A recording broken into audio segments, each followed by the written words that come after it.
CM को Modi deer chargesheet Brahmapur में कांग्रेस विक्षोभ।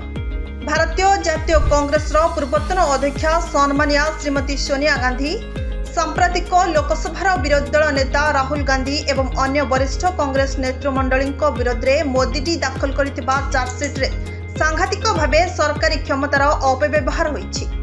सर्वबृहत गणतांत्रिक व्यवस्था विरोधी दलर विचारधारा यह सीधासलख आक्रमण एवं बेपरुआ और स्वेच्छाचारी हो पड़िथिबा शासक दलर यह राजनैतिक सन्त्रास पई एक अपचेष्टा। यह अति निष्कृष्ण प्रतिहिंसा परायण राजनीति।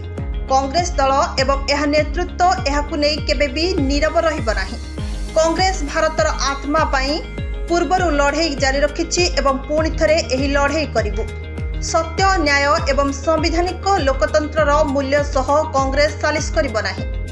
सत्यमेव जयते आम पई केवल यह एक स्लोगान नुहे, यह एक दृढ़ विश्वास।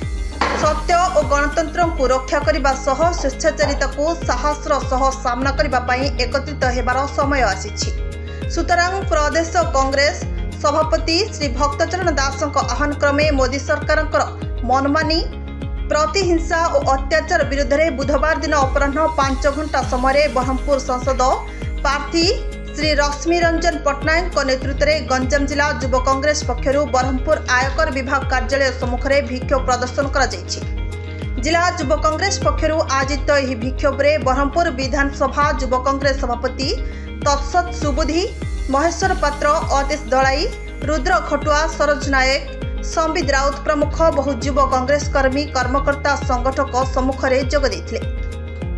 Bureau report Narad news Odia.